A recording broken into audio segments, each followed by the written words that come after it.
কর্মঘণ্টা ও overtime. স্বাভাবিক কর্মঘণ্টা দৈনিক ৮ ঘন্টা এবং সাপ্তাহিক ৪০ ঘন্টা। ওভারটাইমের জন্য সাধারণ মজুরির দ্বিগুণ হার করা হয়েছে।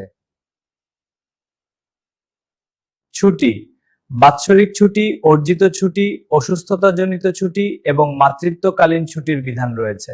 মজুরি, সর্বনিম্ন মজুরি বোর্ড কর্তৃক নির্ধারিত হারে মজুরি পরিশোধ বাধ্যতামূলক। সার্ভিস বই, শ্রমিকের জন্য একটি সার্ভিস বই থাকতে হবে যা মালিকের হেফাজতে থাকবে।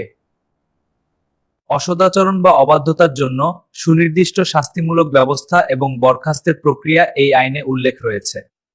এই আইনটি দেশের শ্রমজীবী মানুষের অধিকার রক্ষায় একটি সামগ্রিক ও সংহত আইন হিসেবে কাজ করে, যা সর্বশেষ ২০২৫ সালের সংশোধনী সহ নিয়মিত হালনাগাদ করা হয়।